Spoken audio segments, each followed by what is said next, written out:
We will call the committee of the whole meeting for March 14th, 2022 to order at 12:30 p.m. Ask for a motion from Councillor Barton that the committee of the whole adopt the agenda for the committee of the whole meeting on March 14th as presented. You have my motion, Mayor. Yep. All in favor? Carried. Adoption of minutes, only the one set of minutes. Ask for a motion from Councillor Nychuk that the committee of the whole adopt the minutes from February 28, 2022, committee of the whole meeting as presented. I'll give you that motion, Mr. Mayor. Thank you. All in favor? Carried. I'll hand it over to Gennady. Thank you, Mayor. Good afternoon, Mayor and councilors. Today's item is before you for a council direction request regarding the subdivision proposal submitted by the owners of the property at 498 224 112th Street East. As per the report, the proposed subdivision is outside the scope of the 2020 annexation agreement for the subject lands, and it's also outside of the direction given by council at the June 2021 committee of the whole meeting regarding subdivision requests for the area. This item is before you today because administration is seeking council direction with regards to this request and has identified two response options. Option one is for council to maintain a requirement for an area structure plan ahead of redesignation, subdivision, and development requests. This will be as per the 2020 annexation agreement for the subject lands, and administration is to facilitate subdivision requests for separation of residential and business interests and to facilitate a change in family ownership only. This is as per the council direction from the June 2021 committee of the whole meeting. Alternatively, council can support the proposed subdivision submission, allowing the creation of two parcels and a change in non-family ownership regarding the residential interest of the property. The subdivision is then to be processed based on conditions on the lands that will restrict their sale, use, and development via registered caveat, and this will remain in place until a comprehensive planning document, an ASP, is created. The report prepared to council has identified the relevant observations regarding the submitted subdivision proposal, as well as the pros and cons for each response option. And now I would just like to get council direction in regards to this request. Thank you.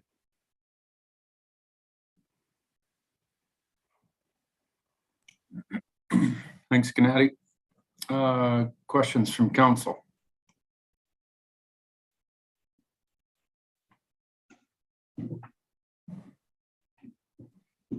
Michael? Not a question, Mr. Mayor, just a comment on this thing being phrased as outside of scope of current council direction. I mean, this just doesn't even follow the protocol of planning and development. I mean, that's within our package if everyone's had a look at it. Policies and procedures like this exist for a certain purpose, and this just isn't because council had made a choice before not to allow this to happen. This is outside of the norm of regular planning process. So I just didn't, the title of it, outside scope of current council direction, I just thought that could have been phrased a little differently because that's not entirely what this is about. So thank you.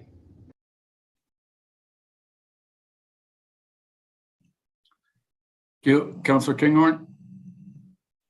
Thank you, Mayor Snodgrass. So does an ASP have to be in place before you can subdivide or sell off a piece of your property if the property is large enough? Thank you, Councillor Jamie. Yes, currently, according to the town plan that we have, our policies are framed for an ASP to be created before items such as subdivisions or development or a designation can take place in areas which are annexed.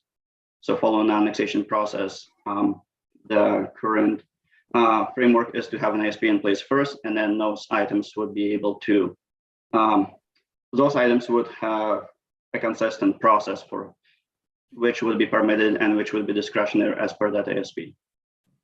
And the two landowners or two folks involved in this are aware of that? They've been circulated that? They are aware of this. Yes, we did have a meeting with them when we received this subdivision submission request.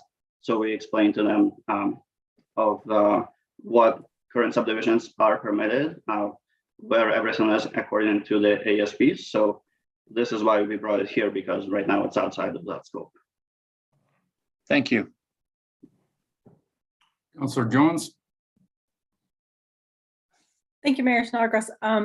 So once lands are annexed and they cannot sell it to anybody but family, so are they kind of stuck with the land, or can they sell the land like to the town? Like, I don't understand. They don't have any control over what they do with their land.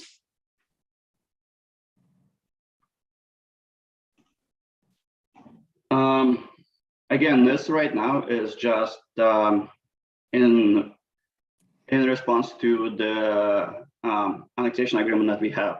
So that because the annexation agreement is asking for an area structure plan, that needs to come first. So effectively, yes, we got a bit of a leeway last year with the council direction we got to allow for certain subdivision requests to help facilitate them for certain owners. But effectively, we do either need another direction, or we need to remain with the ASP that we have and the annexation agreement we have in place before we're able to really have consistent subdivision parameters for the area.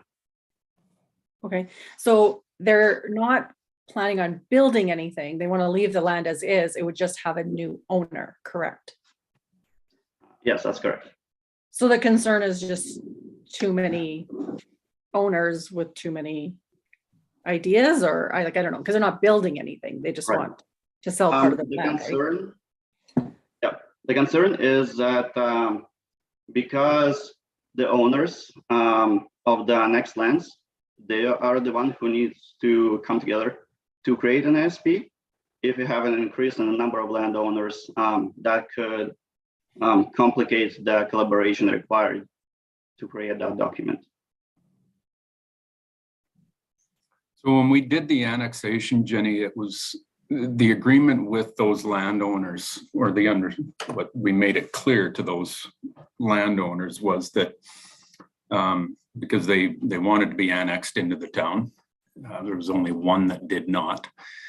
But because of the access road that's going to need to go in at some point in time, that goes basically, the slated one is, it would go through the middle of all those, most of the properties anyways, more than the first half, I guess, that they could not do any development, building buildings and all these things until we knew where that road was going to go. And that's where the ASP comes into play, where the transportation route was going to go and how the servicing, water and wastewater, how those were going to be tied in, and where those main lines were going to go, which is normally underneath the road. So until you know where the road is, you don't know where your servicing is going to go. So that's why we said, and it's the landowner's responsibility to do that, same as Spitzy Crossing and everything else. They paid for their own ASP to be created so that they could do the development.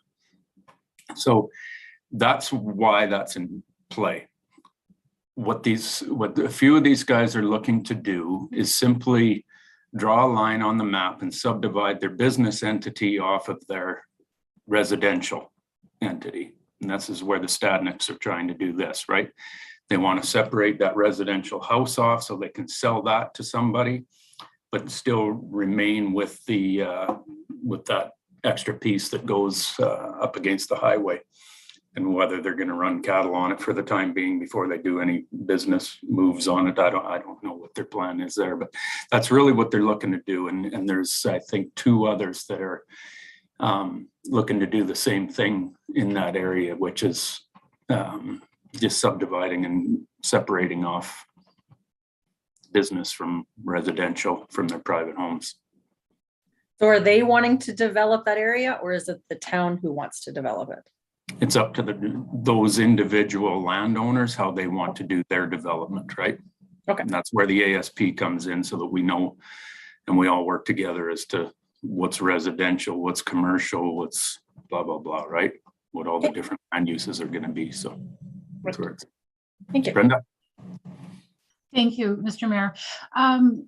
Just further to Jenny's question, the individuals that own the different pieces of property in this annexed area, they could sell their piece of property at any point in time, but they cannot subdivide. Is that correct? Well, they can sell. Jeff Correct. Lang has his place up for sale right now, right? So Yes, it's but a they just cannot alter its current state, right? correct. Okay. Yeah. That was my understanding too. And the ASP is intended to address that whole corridor, not just this individual landowner. Yeah. Okay, thank you. So this was talked about back when Larry and Leslie Stadnick, who are the proponents of this, they came to council along with Jeff Langford, and we're talking about all of this stuff as to what happens with the area and the requirement for an ASP that they didn't like and everything else. So following that, what was clear was that the main piece that was holding some of these guys up, that was their desire to do a subdivision of some kind, to separate certain things off for tax reasons and everything else, right? So during that meeting, Halid and I were kind of going back and forth, and it was, Halid had mentioned that subdivision isn't that big of a deal to subdivide these off, that it's when you get into, putting buildings up and everything else without knowing where this roadway is going to go, that's what gets problematic. But so, due to the length of time that I think it's going to take for an ASP to be created and to get enough of the landowners on board that want that, because not all of them not all of them want to develop. So with the length of time that that's going to take, and with this subdivision simply separating, a residential parcel off of a business parcel and, doing those kinds of things, I do not see any harm in doing this at all, and allowing these guys to at least get set up in some way while they work through what their final goals are on this and how it's all going to work. So, Chris, do you have anything to add, or Halid will? Go ahead, Halid. Yeah, thank you, Mr. Mayor, and good afternoon, Council. I just like to make a couple of comments. The first comment is, yes, we did agree that allowing property owners to subdivide the property to separate businesses from the residential development would be acceptable. In this situation, they don't have a business on site. That's my understanding. And so they wanted to sell their property, but before they sell it, they wanted to subdivide it. So it's going to be residential versus a vacant property. And that wasn't included in council direction and was not included in the annexation agreement. That's where administration wanted to make sure that we are aligned and that we are following council direction and the annexation agreement. The minute we open up that door, it will invite others to come forward for subdivision, and would be difficult for us to say no. And once we have many subdivisions, it would just create issues for long-term planning of that area. Now, we've always said to them, at this point, we were going to undertake a major review to our town plan process. And that town plan review process is a critical component and very important for defining the future development of our entire community, including that property. So the land use concept map, it will be a key component of the town plan, which will define what each and every area within our community would look like. It's not intended to be amended on a site specific. Rather, it's a conceptual framework which intend to guide the future land use pattern within our community, and it will illustrate what pattern of development in our community over the next 2 decades and whatnot. If it takes place in conformance with the town plan policies. Now, the land use map itself is not intended as a fixed predetermination of land use through the next 2 decades, but it can be updated, amended, just like other policies in the town plan as the community continues to grow. But right now, I don't see a major issue if we are going to include a caveat or very heavy conditions that they cannot develop or they cannot do anything other than simple subdividing their property, and that's it. And that would go with the land in the future. What we don't want to see, he's selling his property and is leaving. Now, the new owner comes with different expectations, and all of a sudden they want to develop, and now we are in trouble with the new owner, instead of really following consistently with our decision-making process that we made in the past. I agree, Khalid. But it's not council's responsibility to babysit a new owner that wants to purchase a property. They need to do their own education and know exactly what's caveats, et cetera, are on that property and what rules are attached to it with that area, right? That's not, and that I agree with you 100% to make that damn clear on the land titles and everything else, that these things are clearly stated, that development is not possible without the creation of the ASP. Correct? That's right. That's what we have to protect ourselves with.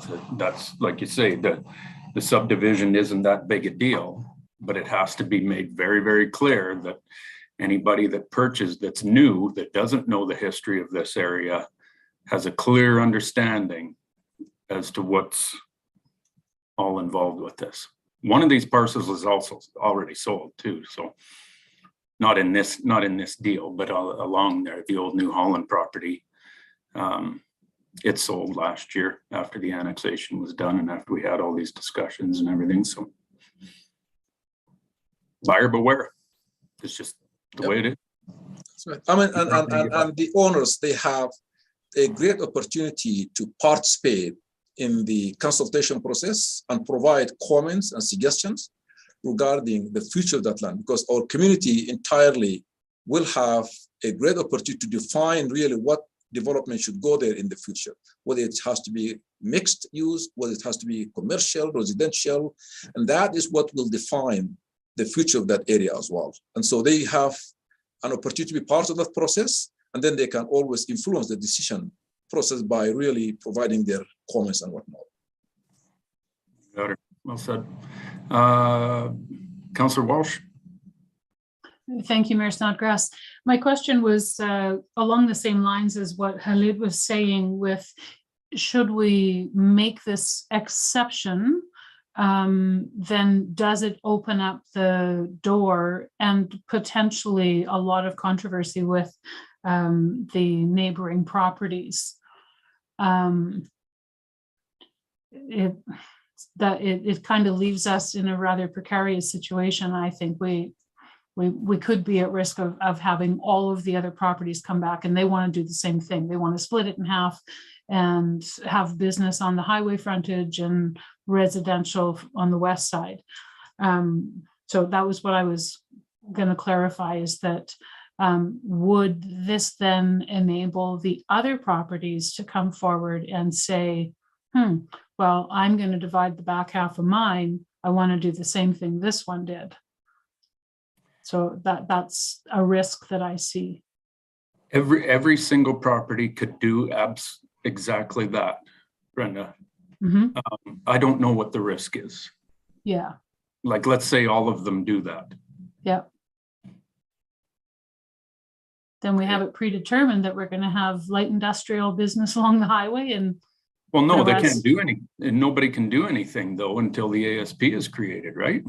Oh, I see. Okay, so the only action that would happen as a result of this council's direction would be to enable this particular property owner to divide that property so that one person owns one half and a different person owns the other, but no further development can be done without the ASP. Correct. That's what I understand. Thank you. And that's it. That's up for them, because with ASPs, you know, Lead made a comment, like, it will make it messier for them. The more people you involve in this stuff, the messier it can get, right? That's Spitzy Crossing. There's a lot of landowners involved in that thing, and it's very difficult for anybody to do anything because of all the landowners, and they're all involved with it, right? So, you know, this will be another thing, but you know, what it also does is thins out the dollar value that everybody's got to contribute to the creation of an ASP. So maybe we'll get it done faster. But Good. Thank you. it's their decision, and you know, I don't know if all of them subdivided and basically it's a line on a map is really all this turns out to be. So what? From our standpoint, I don't know, let's them move on a little bit and get a few things set up for their property. So, Councillor Kinghorn. Thank you, Mayor Snodgrass. Yeah, I don't have a problem with the subdivision, I guess, the way we described it, where there would be no development. But part of our annexation, we were taxing at the existing county rate. With this subdevelopment, would that impact that at all? Or are they going to be blindsided with a big tax bill like that landowner down south here a couple years back? I'll let Halid answer that, but as far as I understand that as soon as you make any change to that land, it triggers it over to town taxes. Is that not right? That's right. Subdivision, rezoning, or services, accessing services. That was my Either of those question. actions will trigger changes in taxes. Yeah, that was my question. Thanks for answering that, Khalid, and perhaps we should make sure these landowners are aware of that as well. Thank you.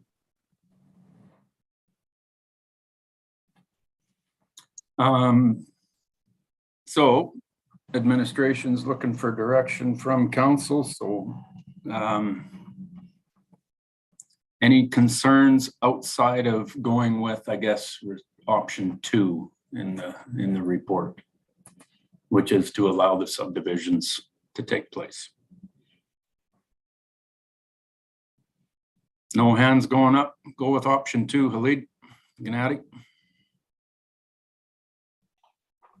Sounds good. Thank you, Mayor. Thank you, councilors. Anything to close, Chris? Halid? That sounds good, Mr. Mayor. We will just make sure that we have added strict conditions, and so that they know that there is no any future development other than allowing them to subdivide right now to facilitate ownership change and whatnot, but they have to ensure the ASP is in place before any future development. So that's great. Same way you've handled this from day one, Halid, is being very clear and concise and making sure everybody understands what the rules are. And you've done a heck of a job in going through all of this and making sure that the town's interests are protected as well. So well done. Thank you, Mr. Mayor. Thank you. You can come and chuck something at me in my office. I'm just see here at the office today. All right. Thank you, Mr. Mayor. Thank you, Council. Question and answer period. Anything from council or Chris or? Nothing. Mr. Nychuk. Thank you, Mayor Snodgrass.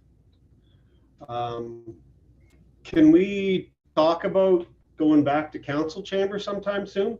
Can I bring that up? Do it right now if you want. Chris?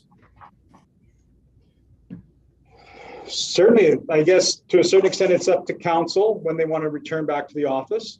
We don't have the technology yet in place. We're still working with the county. Ironically, the county had not allocated all the funds necessary to facilitate the purchase, so we're still working through the specifications and securing the funds. So it will be, because of some delays with supply chain, for the technology to run a hybrid in-person and live stream meeting, or hybrid meeting. It may be 3 months, 3 to 6 months. Kent can probably comment more on the delivery timeframe, but 3 to 6 months before we get that technology here. That said, it doesn't mean we don't go back to council with just a simple live stream and no hybrid option.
So the building itself is wide open.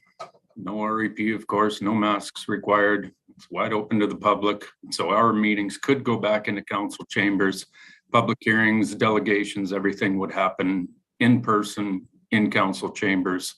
And we could have a live stream that you can still, yeah, the audio is the issue, isn't it, Kent? But we can go back and I think the end goal is to get to a hybrid model regardless of COVID.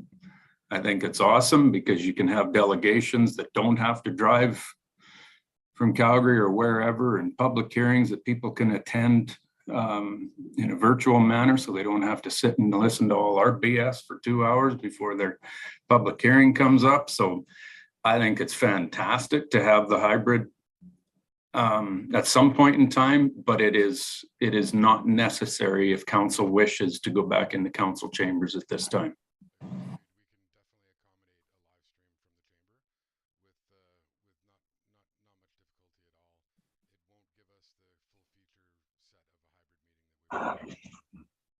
That's fine. So what's council want to do? Michael? Thanks, Greg. I'd go back. Okay. Jamie? Kinghorn? Barton's back in? Yeah. Thank you, Mayor. Snodgrass, I'd be back in as well.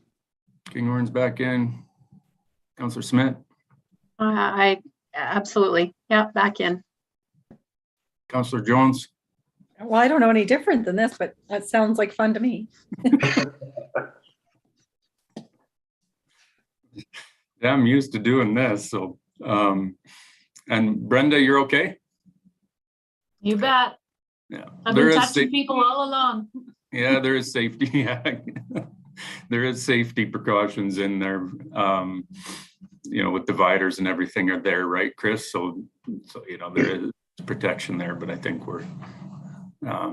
council wants to move back in, we'll do that. And you can arrange that for starting the next meeting. If we can have until the first meeting in April, if we can have some time to just make sure all the safety protocols are in place and that the county hasn't taken things down. Okay. And if we can do that for the first meeting in April, we can make that happen. Okay. Councillor Kinghorn? And perhaps some retraining on how to press those buttons and where the bathroom is and all that sort of stuff might be in order for our new council team and old too. Fair enough. If you can handle these meetings, I'm hoping you can push that button.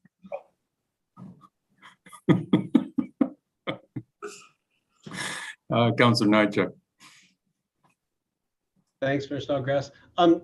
Since I brought this up, maybe Chris can speak to this. The comfort of administration and your team coming back as well. I mean, it's easy for us to say, hey, we'd like to come back, but I guess I also have some concern about staff coming back and their comfort level with it too. I don't think it'd be prudent just to jump in and say, hey, let's go and not consider your team's side of the table too, Chris. If you can speak to that, that'd be great. Thank you. Certainly, and I can't speak for individuals. Everybody's got their individual preference. I can speak certainly on my preference. If I'm comfortable sitting in a hockey game, I'm comfortable sitting with council. And so at the end of the day, we can have enhanced measures put in place, making sure the dividers are still up and making sure disinfection takes place so that we minimize exposure, and we can make that happen. And we can certainly make sure that staff are not, we're still working on a strategy to get staff back into the office, and we're still dissecting some information based upon a survey that we circulated out to them. But we can certainly make sure that staff that are needed for council meetings in April are here and ready to present to council in council chambers. I think the important thing too is, Chris, that we just have those staff members that are actually involved in the council meeting that are in it. In the past, we've had a lot of people in there that, whether they had involvement in the meeting itself or not, but I think it's critical that we just, as few people as we possibly have to have in those meetings. Yes, certainly in the past, we had lots of staff observing and not participating, but there to observe council and the presentations to council, and we can certainly minimize that. And on top of that, we can also schedule for staff to change over when they come in for their presentations on a timing-wise perspective. So, and we can make that happen. So, so give us until the first meeting in April. We'll facilitate that, and we'll figure a relaunch plan, and we'll communicate that out near the end of March to all of you. And we'll also run an orientation process for those to let you know where the bathrooms are, how to use the microphones. And Mayor Snodgrass, we will have to go through a seating plan as well at the council table. Okay. No problem. They're all seasoned veterans now. So. Well, the pressure really increases once you're in person. Councillor Walsh. Thank you, Mayor Snodgrass. For the first meeting of April, I will be joining you virtually from Vancouver. So I will miss the tutorial on how to push the button. Sounds good. Councillor Walsh, we may not be able to accommodate that virtual attendance by that time. You can watch, but that's the hybrid piece that we will be missing, Brenda. So that's fine. If you miss the meeting, that's just fine. Yeah. Okay, I'd like to be excused from the meeting then on the 11th or 10th of April. Yeah. Please. You want to hang out in Vancouver with the flowers blooming and everything rather than hanging out with us? It's actually my daughter that I have preference to and my mother, but I'm beyond offended right now. Okay, well, I'll complain about them when I come back just to make you feel Sounds better. Okay. Okay, nothing else? Meeting adjourned 1:03. See you 2 o'clock. Bye.